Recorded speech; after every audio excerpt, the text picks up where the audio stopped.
Time for another episode of Food for the Belly and the Brain, and this week we're flexing our muscles to sex up the gorgeous New Zealand green lip, plus an unusual new cookbook, some must-reads and some shiny new things that you are gonna want to get. A just-released study by sustainability experts thinkstep-anz has found New Zealand farmed shellfish have among the lowest carbon footprints of all animal proteins, similar to the footprint of the plant-based protein tofu. Now, it's co-funded by the Ministry for Primary Industries and Aquaculture New Zealand. It's an in-depth analysis of the life cycle of farmed green shell mussels and farmed Pacific oysters in New Zealand, and considers the full life cycle of farmed shellfish from ocean to plate and beyond. It covers everything from collecting the juvenile shellfish through the grow-out phase on the farm, harvesting, processing, packaging, shipping and food preparation, to disposing of used shells and packaging. They then compared the environmental performance of New Zealand's farmed shellfish to other forms of protein around the world, and they compared very favourably. While New Zealand producers of animal proteins are among the most efficient in the world, the study suggests that farmed shellfish would still come out favourably in a comparison with other New Zealand protein producers. And now here's the thing. Mussels and oysters are filter feeders. They get all they need to grow by extracting oxygen and food directly from the water they grow in.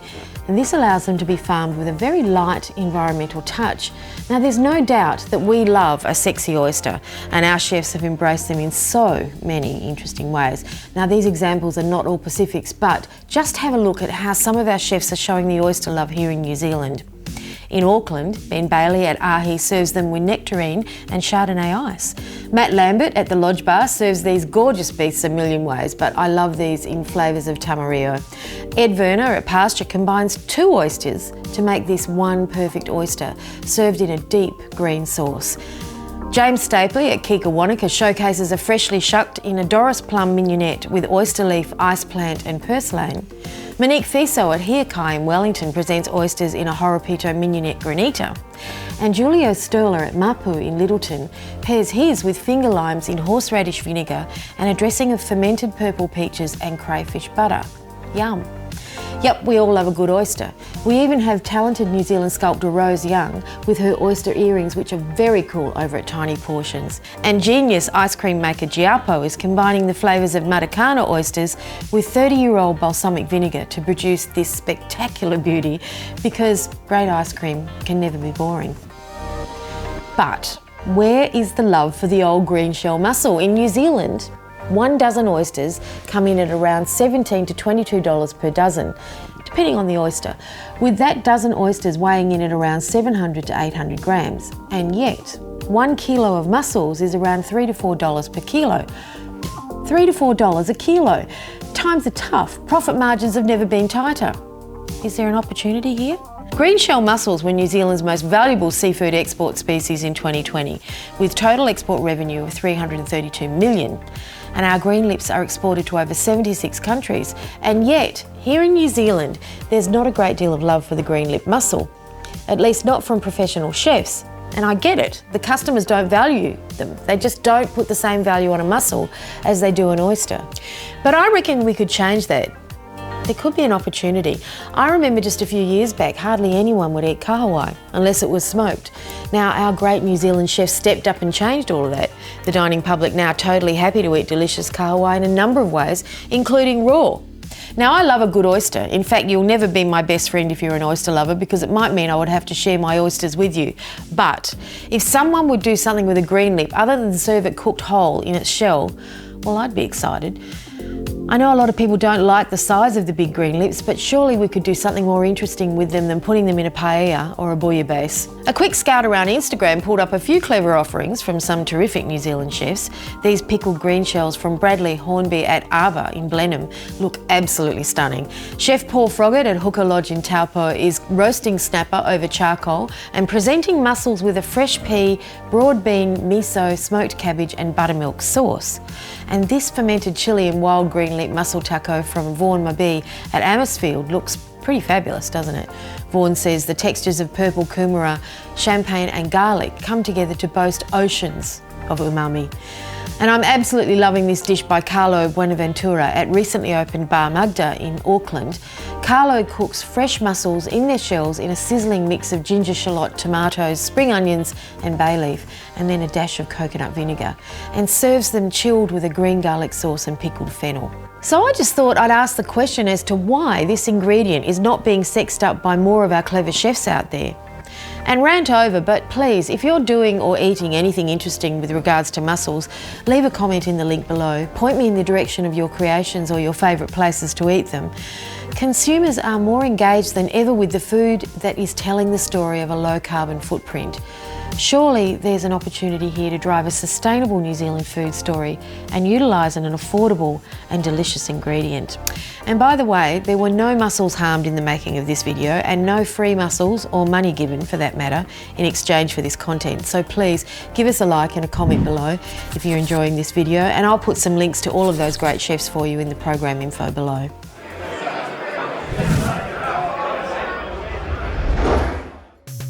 This is interesting. Well-known Aussie chef, author and photographer Mark Best has written this powerful piece for A+ Insights on the stories told in the professional kitchen and why those stories need to change. Now, Mark talks to, among many things, the common perception in kitchens that great culinary art can only be produced under the most dire working conditions, and that a new story of a diverse and dynamic workplace fraught with promise is the story that must now be told. And I think we'd all agree with that. It's a good one. Cleverly illustrated by Jeffrey Phillips. I've put the link to this article in the info below so you can have a read.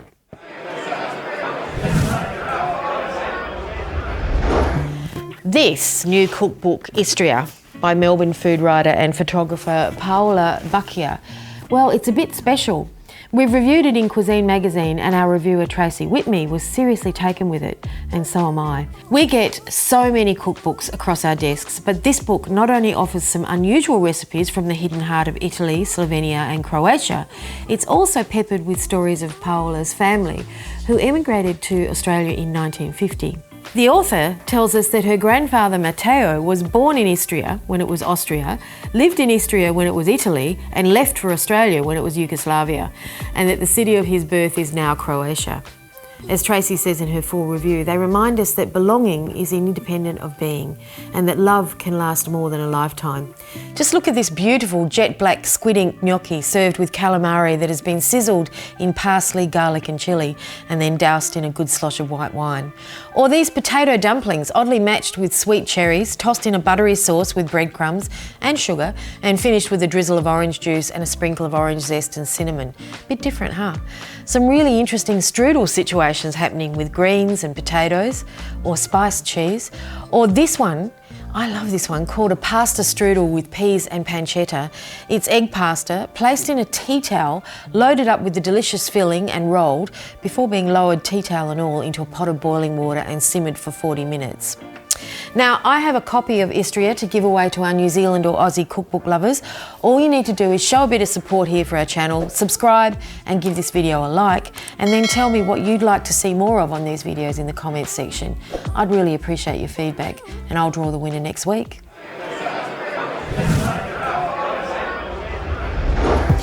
Now, I wanted to show you these. I think they're really clever. Individual tin plates based on the art of origami, and they're called suzugami. And these were sent to me by Yuko Nakao, the owner of Shokunin store in Sydney. Now, Yuko is a Japanese cool hunter, and she's extremely passionate about promoting Japan's craftsmanship and artistry. Quite stunning. The soft tin has been carefully hand-hammered over 500 times by a crafter in Japan and can be easily bent and shaped into serving plates, bowls, even utensil rests, and then flattened again by rolling. And I did test this on one with a rolling pin, and it works like a charm. The technique was apparently developed by the artists that make the metal gongs for Buddhist temples.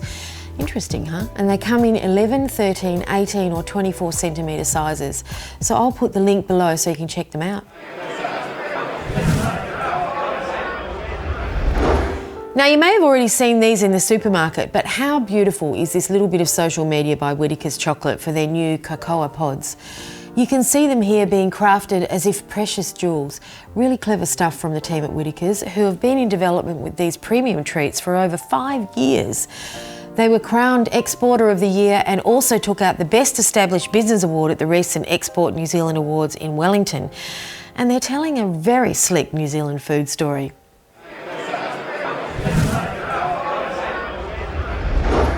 And that's about it for this little episode of Food for the Belly and the Brain. Please do let me know what you think of these videos in the comments below, or if you see anything that you think should be showcased here, I'd love to know about it. And as I'm always aiming to leave you with a little bit of a giggle, the team at Whittaker's Chocolate are renowned for their delicious and innovative flavours, and they'd have to know that they are in the big league when New Zealand comedian Laura Daniel takes them on over on New Zealand Today. Many thanks to Discovery New Zealand for sharing this one with us. It's an oldie, but a goodie. Hello chocolate lovers, I'm Nigella Lawson. I've just received the full artisanal range from Whittaker's Chocolate. What's artisanal, I hear you say? Well, it means scrumptious, I think. And naughty. There's all sorts of delicious flavours, like curry, apricot and chilli. Why put chilli in chocolate? Because it's fancy, that's why. And if you like fancy, you'll love Nelson, Earl Grey and anchovy.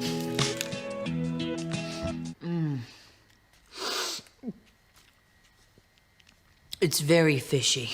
And nothing says fancy like Invercargill truffle oil and real gold. Oh! I chipped my tooth on the gold. That's how you know it's real. Or delicious almond and West Coast deep-fried kiwi with real chunks of your national bird. This one is flavoured with Southland sea salt and 95 unleaded petrol because your car deserves better. Real petrol, that's a rush. This one is mandarin blended with the hot wax of a sweet pea and jasmine Akoya candle. Why not try Timaru Tamarillo and Egyptian cotton sheep, Rangi Ora raspberry and Richard Branson's blood, Palmer's compost and crushed up iPhone X. Each one is fancier than the last. Or if you're really fancy, you can get a tiny little packet for twice the price. It's so fancy. Ah, what's going on? Sorry, we just keep getting distracted because you keep losing your clothes. I have no idea what you're talking about. Sorry, you're right. Cut! That's a wrap, everybody. Thanks for the shoot, boys. See you next time, chocolate lovers.